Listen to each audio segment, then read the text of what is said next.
سړې هوا هرات ولایت کې د انګورو حاصلات 40 سلنه کم کړي، خو ښه کیفیت یې هیلې زیاتې کړي دي. د افغانستان له مشهورو تازه میوو انګور هم دي چې په ګڼو ولایتونو کې کرل کیږي، خو د هرات انګور چې ډولونه یې له 50 هم پورته دي په دې ډله کې ځانګړی ځای لري. سږکال په دې ولایت کې پر 12,000 هکټاره ځمکه انګور کرل شوي چې څه کم 100,000 ټنه حاصلات ترې ترلاسه شوي دي، هغه چې تیر کال 150,000 ته رسېدل.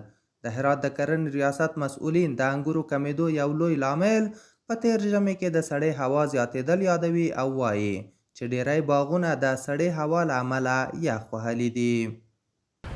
ما تقریبا به هرات بیش از 12,125 هکتار باغات انگوری داریم که تولید امسال ما تقریبا میتونیم بگیم کمتر از 100,000 متریک تن خواهد بود، در حالی که سال گذشته از این ساحه باغات انگوری بیش از 150,000 متریک تن ما تولید داشتیم. دلیل از این یخبندان زمستان سال گذشته که تقریبا بیش از 20 روز یخبندان بسیار قوی بود که تقریبا منفی تقریبا 20-25 درجه به هرات یخبندان بود، اکثر تاکستان‌های مورد اصابت یخزدگی قرار گرفت.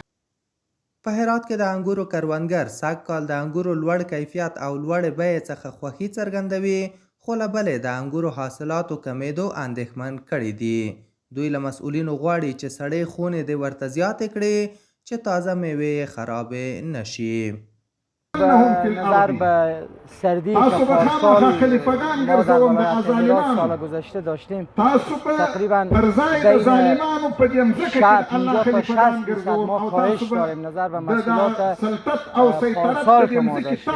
درباره پروسس انگور به سالهای گذشته به دولت گذشته بعض کارهای شده بود که تعداد کشمشخانه‌های به ولایت هرات آمده بود و ولسوالی‌های دوردست کم رسیده بود و اگر همین کشمشخانه‌ها تعداد اینا زیاد بشه که بتونم یک کشمش با کیفیت که برای تجارت باشه تولید کنم، از امارت اسلامی میخواهیم که یک کشمشخانه همین پروژه را سر بگیرن.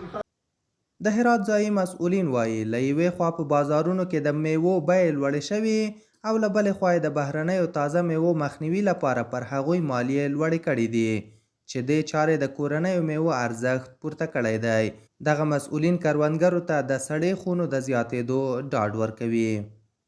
چې انګور قیمت لوړ شوی دی، د سیبو قیمت لوړ شوی دی، کوم شیان چې د خارج څخه محصولات راتله د هغو هغه کوم دغه چې و کوم چې و هغه نو کیف لوړ شو، نو اوس انشاءالله دا زموږ د دیاقینو کوم انګور و او سیب و دا شیان ګران هم دي، چونکې چې موږ دلته سردخانې ورته جوړې کړي دي، اوس هم تازه میوې په ژمي کې خلک خوري. دا یو سردخانه ډېره غټ سردخانه دغه فعاله ده، نور یې هم فعاله کوو انشاءالله. تیره ورځ هرات ولایت کې د انګورو، انځرو او کورنیو محصولاتو اووم پړاو نندارتون هم جوړ شو چې ګڼو کروندګرو پکې خپل محصولات نندارې ته ایښي وو. د دې نندارتونونو لړۍ د اسلامي امارت له راتګ سره هم نه ده درېدلې او تیر کال هم جوړ شوی و.